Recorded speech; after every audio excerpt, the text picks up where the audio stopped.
Now, as I'm in ready position, you'll notice here, my elbows are not out here. They're not like this. They're in pretty much relaxed mode. But when I start making my back swing, I don't want my elbow to get too far away from my body. So you'll see some guys, you might even see your friends doing it, you'll see them kind of go like this. Now, this is going to put you in a real awkward position when you start making your back swing. So I would tell you the best thing to do, a little tip that I've learned over the years, you can actually lay your left hand over here and just kind of keep your elbow in after you get your wrist set and start making your turn. I want to keep that elbow in close to the body. That's my leverage point. So I've got my wrist set. I'm going to start making the backswing, and I'm going to keep my elbow in. Wrist is set here.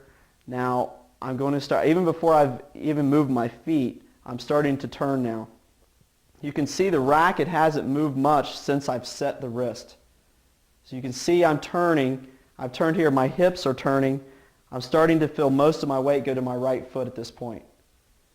So at that point, that's going to tell you as far as getting to footwork, which is a whole different chapter, but this is where my weight's going to be, and when I push to my right to go to my forehand, I'm a right-hander again.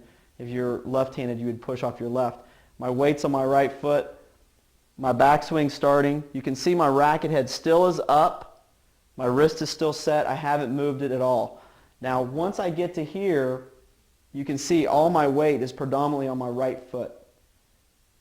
My left foot is still on the ground, but my heels come up. I've got everything pretty much on my right foot. My backswing is all the way back. Okay, now that you got your racket back, your wrist is set. Racket's still up. Racket face is closed. You got the racket face closed. I got it back to the back fence. What I mean here, if you're in the backswing, you do not want to be in this position. You do not want to see the open face. And when I say open face, it's the side of the racket that's going to hit the ball. I want to keep it closed to the back fence. So I still have my elbow is slightly bent. I do not want to straighten my arm. That's going to put a lot of tension on your elbow. You could get tendonitis if you did that. So you want to bring your elbow in so slightly. Got the backswing, got the racket face closed.